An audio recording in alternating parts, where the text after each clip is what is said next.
Welcome to Author. My name is Sven Davison, and today I have Greta Boris talking about her 7 Deadly Sins series, how she came up with the idea, how it's structured, and how she pitched it. So here we go.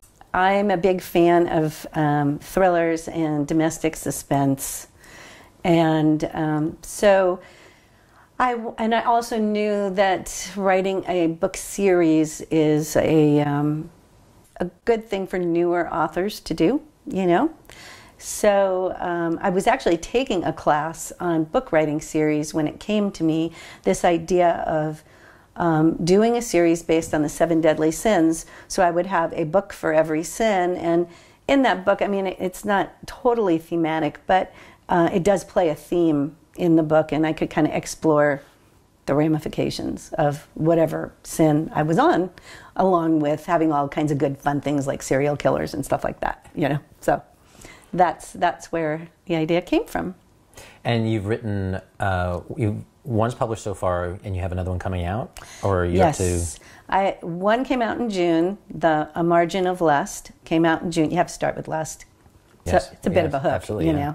The books were inspired, believe it or not, by Dante's Inferno. In fact, on my website, my tagline for me, I tend to say, my work and my life is like an Orange County housewife meets Dante's Inferno.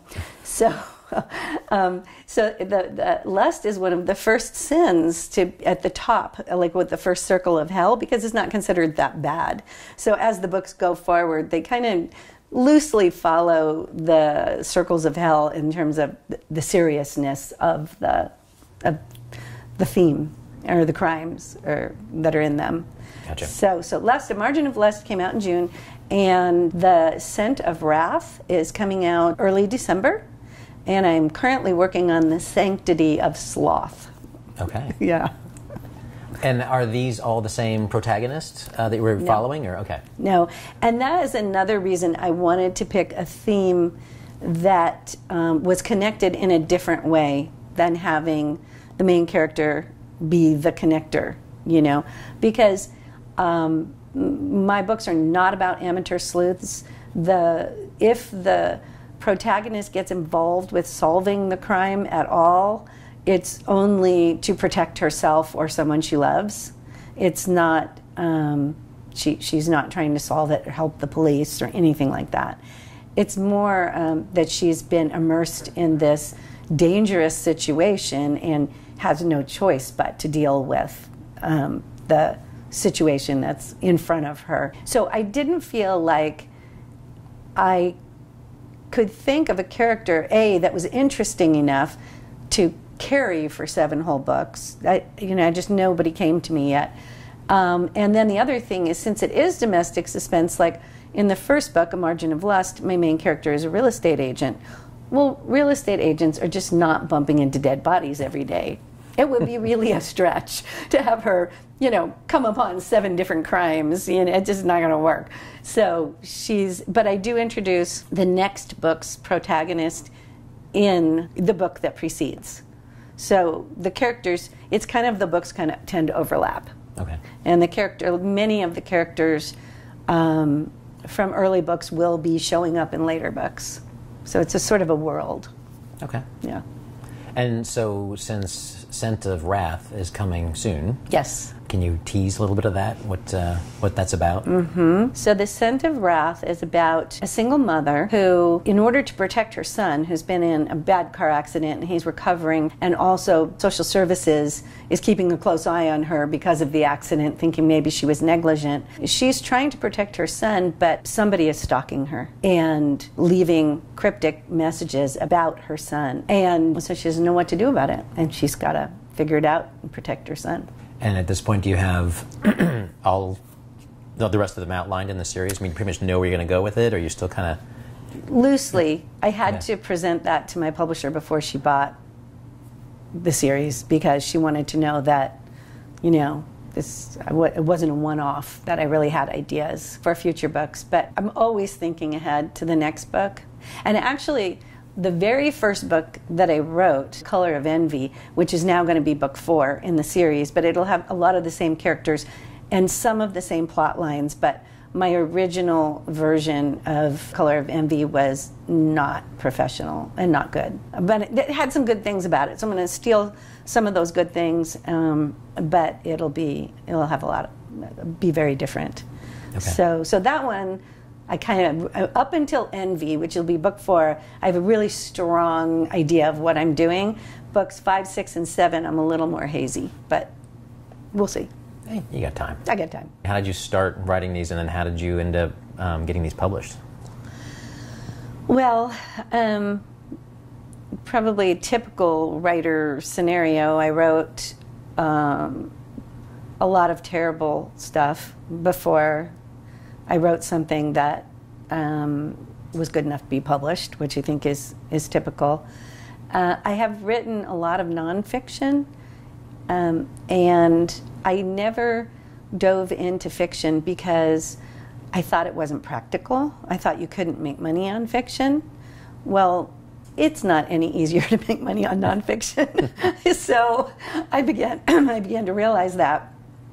And I had gotten involved with several entertainment magazines, and I had been writing for special editions magazines like 50 Scariest Movies or 50 Most Romantic Movies.